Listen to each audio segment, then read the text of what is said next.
In the summer of 1936, the Spanish Civil War erupted, but in the region of Catalonia, something highly unusual happened in the vacuum of power. Millions of workers took direct control of the factories.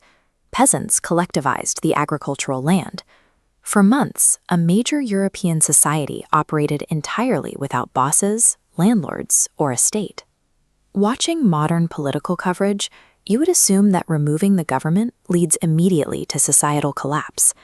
The popular framing of anarchy is often limited to a brick shattering a storefront window, followed by violent riots and chaos. The actual philosophy of anarchism proposes a different path.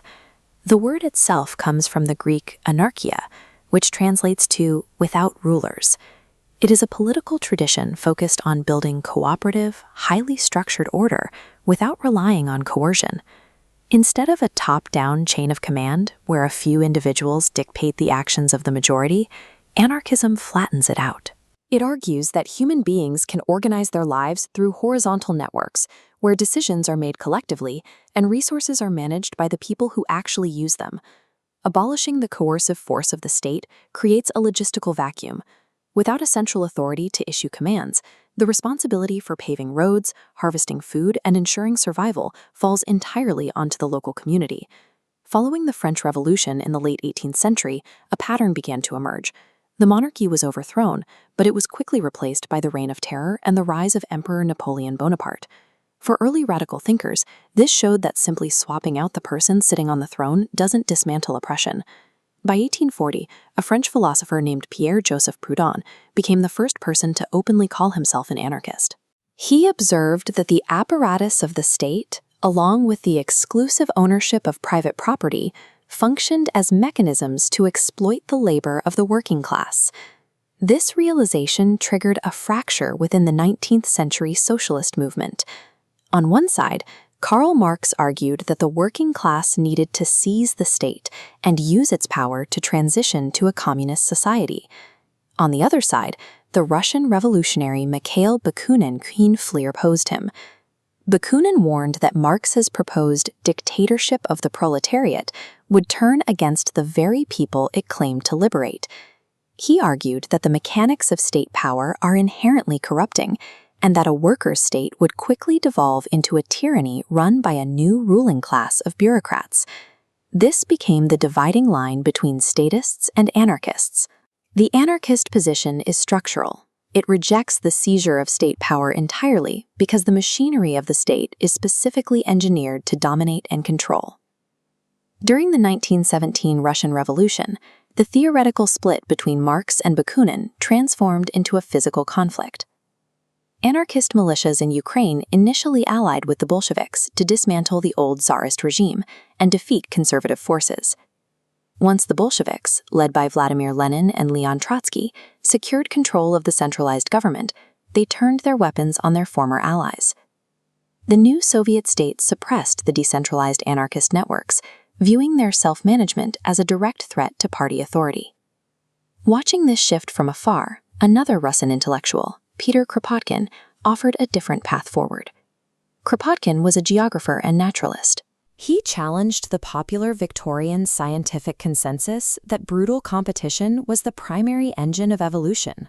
Looking at both animal species and human history, Kropotkin published his theory of mutual aid. He argued that voluntary cooperation is a highly effective strategy. Communities that help each other thrive far better than those consumed by internal competition. In practice, individuals coordinate locally to meet their immediate needs, like food and housing. Then, those neighborhoods form voluntary agreements, scaling up into a vast federated regional web. No central ruler is required to dictate the terms.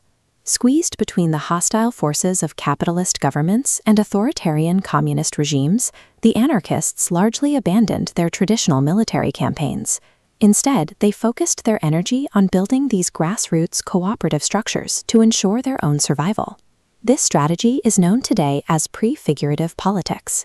Rather than waiting for a distant revolution to overthrow the government, practitioners build the social and economic institutions of a free society right now, operating within the boundaries of the existing system.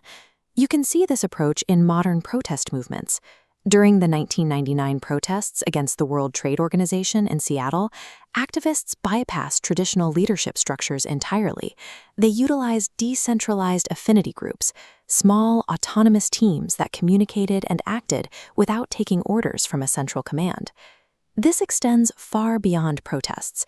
In the southern Mexican state of Chiapas, the Zapatistas have maintained autonomous control over their territories since the 1990s. They run their own healthcare, education, and agricultural systems completely independent of the Mexican state. Similarly, in Rojava, the Kurdish region of northern Syria, millions of people have established a system of stateless, participatory democracy. Even while surrounded by civil war, they govern their municipalities through local councils, with a strong emphasis on women's liberation and ecological sustainability. Millions of people currently utilize these horizontal frameworks to manage their daily lives, demonstrating that decentralized governance remains a functional, adaptable alternative to state power. The mechanics of this philosophy have organic roots across the globe. In India, Mahatma Gandhi drew heavy inspiration from anarchist writers like Kropotkin. Gandhi's vision for Indian independence relied on decentralized autonomous village communes that could govern themselves without British administration. Similar practical applications exist in the villages of Nepal. While the country does not have a formal political movement identifying as anarchist, the exact mechanics of stateless autonomy have been a matter of practical survival in the Himalayas for centuries. Historically, isolated communities self-governed because the central state simply couldn't reach them. The traditional councils of the Janajati manage local affairs and resolve disputes without state courts. And today, massive networks of agricultural cooperatives pool their labor and resources, operating on the principle of mutual aid. When we look closely, the capacity for voluntary cooperation is already woven into our daily lives. Modern states require police, prisons, and tremendous economic coercion to maintain their authority. The question is, do we possess the courage to trust our neighbors, bypass the vertical hierarchy, and govern ourselves?